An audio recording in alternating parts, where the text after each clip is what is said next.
கிறிஸ்துவுக்குள் அன்பான கர்த்தருடைய பிள்ளைகளே, இன்றைய வேத வசனமும் ஜெபமும் அப்போஸ்தலனாகிய பவுல் தீத்துவுக்கு எழுதின நிருபம், தீத்து 1 அதிகாரம் 15 வசனம். சுத்தம் உள்ளவர்களுக்கு சகலமும் சுத்தமாயிருக்கும், அசுத்தம் உள்ளவர்களுக்கும் அவிசுவாசம் உள்ளவர்களுக்கும் ஒன்றும் சுத்தமாயிராது. அவர்களுடைய புத்தியும் மனசாட்சியும் அசுத்தமாயிருக்கும்.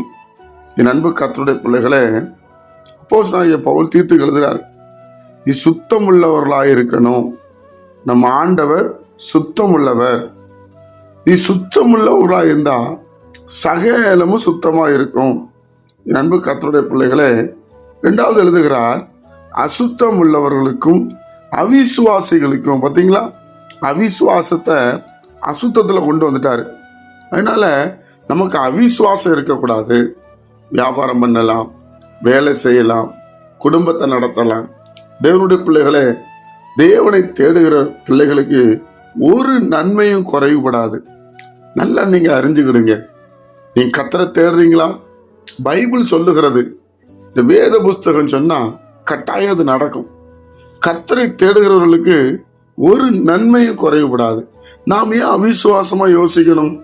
இது நடக்காம போயிடும், இது அப்படி ஆயிரும், ஏன் அப்படி நினைக்கணும்? பிரியமானவர்களே, பிள்ளைகளோட திருமண காரியமா விசுவாசமா இருங்க, விசுவாசமா இருங்க. ஏன்னா அசுத்தம் உள்ளவர்களுக்கும் அவிசுவாசம் உள்ளவர்களுக்கும் ஒன்று சுத்தமா இருக்காதுன்றாரு. அவிசுவாசத்தை கொண்டு அசுத்தத்துல சேர்த்துட்டாரு. அதனால கர்த்தருடைய பிள்ளைகள், தேவனை ஆராதிக்கிற பிள்ளைகள், தயவு செய்து அவிசுவாசமா இருக்காதீங்க. நம்ம இப்ப ஆண்டவரை ஏற்றுக்கொண்டிருக்கிறோம், இயேசுவை தரிசிக்கிறோம், இயேசு நம்மோடு பேசிக் கொண்டிருக்கிறார், கூட்டங்களிலே மகிமை வெளிப்படுத்துகிறார். இது மனிதனால் உண்டாகாத பிரியமானவர்களே. 100க்கு 100 நம்ம சொல்ல முடியும். இயேசு இல்லாம நாம் இந்த கூட்டங்களை நடத்த முடியாது, தேவனோடு வாழ முடியாது பிரியமானவர்களே. அதனால அவிசுவாசம் உள்ளவர்களும் அசுத்தம் உள்ளவர்களுக்கும் ஒன்று சுத்தமா இருக்காதான், எல்லாம் இதாயிடும் என்று சொல்லுகிறார். அதனால நாம சுத்தம் உள்ளவர்களாக இருக்க விரும்பணும். ஏன்னா நம்ம ஆண்டவர் சுத்தம் உள்ளவர், நம்மை ஆசீர்வதிக்க உண்மையுள்ளவராக இருக்கிறார். ஜெபிப்போமா?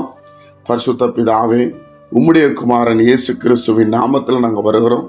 இந்த நாளை எங்களுக்கு ஆசீர்வதித்து தாரும். கேட்கிற ஒவ்வொரு பிள்ளைகளுக்கும் எல்லாம் சுத்தமா இருக்கட்டாப்பா. சுத்தமுள்ள தெய்வன் ஆண்டவரே, நாங்களும் சுத்தமா இருக்க உதவி செய்யுங்க ஆண்டவரே. எங்களுக்குள்ள அவிசுவாசம் என்கிற அசுத்தம் வரக்கூடாது சுவாமி. அவிசுவாசம் என்கிற அசுத்தம் எங்களுக்குள்ள வரக்கூடாது. நீரே எங்களை ஆளுகை செய்யுங்க, சமாதானத்தை தாங்க. கேட்கிற பிள்ளைகளை ஆசீர்வதி. இயேசுவின் மூலம் ஜெபிக்கிற நல்ல பிதாவே, ஆமென்.